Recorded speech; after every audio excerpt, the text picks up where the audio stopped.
शेतकऱ्यांच्या विविध मागण्यांसाठी शेतकरी गजानन उगले यांचं मागील 4 दिवसापासून जिल्हाधिकारी कार्यालयासमोर उपोषण चालू आहे। बेमुदत त्यांचं हे आमरण उपोषण सुरू असून आपल्यासोबत स्वतः गजानन उगले आहेत। काय सांगाल, कुठल्या महत्त्वाच्या मागण्या आहेत त्यासाठी तुमचं उपोषण सुरू आहे?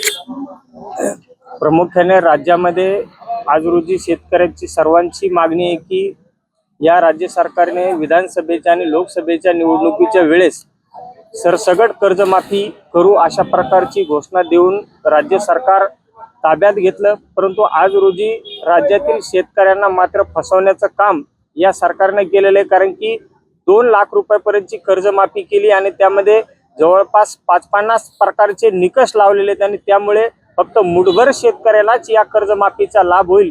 म्हणून आमची मागणी आहे की ज्या पद्धतीनं भारतामध्ये सर्वाधिक जीएसटी देण्याचं काम हे आपलं महाराष्ट्र करतंय, तर केंद्राची सुद्धा त्यामध्ये काहीतरी मदत हवी। कारण की केंद्र जर दरवर्षी 2 ते 3 लाख कोटी रुपये जीएसटी या राज्य सरकारकडून घेत असेल, तर केंद्राचं सुद्धा दायित्व आहे की या राज्यातील शेतकऱ्यांना किमान कर्जमाफीसाठी 50,000 कोटी रुपये द्यावेत आणि जेणेकरून केंद्राने जर दिले आणि राज्याचे काही मिळून जवळपास महाराष्ट्रातील संपूर्ण शेतकऱ्यांना 5 लाख रुपयापर्यंत कर्ज माफ होईल अशा प्रकारची त्यांनी तरतूद करावी, ही एक आमची मागणी आहे। दुसरी की या वर्षीपासून पुढील 2 वर्षाकरता जे का पीक विमा आहे त्या पीक विम्यामध्ये बदल होणार आहे आणि आमची मागणी अशी आहे की पीक विमा मागच्या पद्धतीने जर यांनी पीक कापणीवर आधारित लागू केला तर कुठल्या शेतकऱ्यांना महाराष्ट्रातला पीक विमा मिळणार नाही। म्हणून हवामानातील प्रतिकूल परिस्थिती हा एक ट्रिगर असेल, स्थानिक नैसर्गिक आपत्तीचा घटक असेल किंवा शेतकऱ्याची वैयक्तिक तक्रार असेल,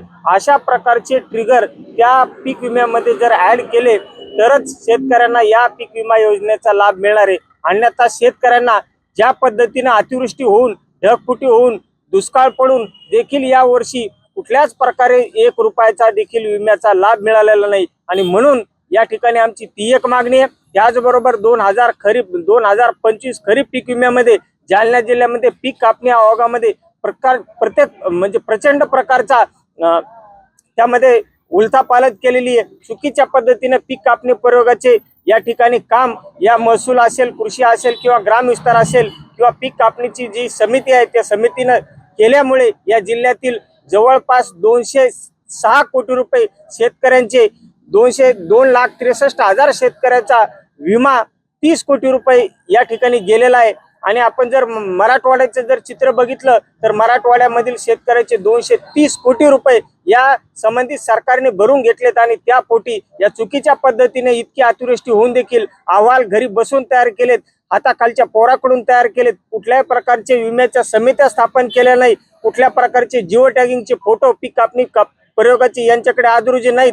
आणि म्हणून आमचा या ठिकाणी आरोप आहे, या सरकारने ज्या पद्धतीने पीक कापणी प्रयोग करण्याचं काम ज्या अधिकाऱ्याला दिलं होतं त्या अधिकाऱ्याची सखोलपणे चौकशी करावी आणि संबंधित अधिकाऱ्यांना या ठिकाणी दोषी धरून त्यांच्यावरती निलंबनाची कारवाई करावी व पुढील 8 दिवसामध्ये या मराठवाड्यातील प्रत्येक विमा भरणाऱ्या शेतकऱ्यांना हक्काचा विमा देण्यात यावा, तरच या ठिकाणावरून आम्ही उठणार आहोत।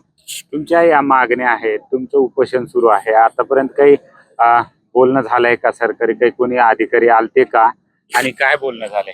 या ठिकाणी कृषी विभागाचे लोक आले आणि कृषी विभागाच्या लोकांनी सांगितले की तुमच्या मागण्या ज्या आहेत त्या राज्य पातळीवरच्या आहेत, आम्ही तुमच्या मागण्याचा पाठपुरावा राज्य सरकारकडे केलेला आहे। त्याचबरोबर जिल्हाधिकारी महोदय यांनी देखील पत्र कृषी विभागाकडे पाठवलेले, परंतु आमचं मत असं आहे जोपर्यंत जिल्हाधिकारी स्थानिक विषयावरती बैठक घेणार नाहीत व दुसरी गोष्ट राज्य सरकार देखील नवीन पीक विमा योजनेमध्ये जे बदल करायचे आहेत त्यासाठी किंवा पिकाची कर्जमाफी व्हावी याच्यासाठी जोपर्यंत बैठका घेणार नाहीत तोपर्यंत हे आंदोलन या ठिकाणी कायम स्वरूपात चालू राहणार आहे। कारण की आपल्याला माहिती आहे आज रोजी 42 ते 43 डिग्री सेल्सिअस एवढं तापमान आहे, लोक रस्त्यावर बाहेर पडायला नाहीत। मी मागच्या 4 दिवसापासून या ठिकाणी या सरकारकडे मागण्या मागण्यासाठी बसलेलो आहे, परंतु या सरकारला आणखी देखील लाज वाटत नाही की स्थानिक पातळीवरची जी मागणी आहे ती कमीत कमी बैठकीच्या स्वरूपामध्ये यांना पत्र देऊन किंवा राज्य पातळीच्या ज्या मागण्या आहेत यांना बैठक लावून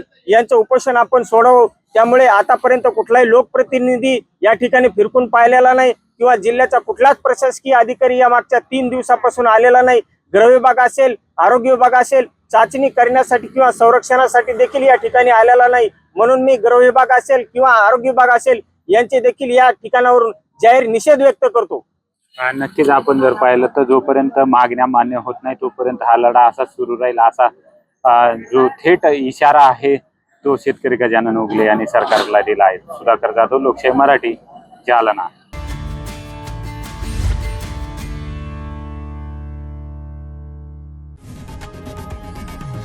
लोकशाही मराठी ऐका, पहा, जागरूक रहा.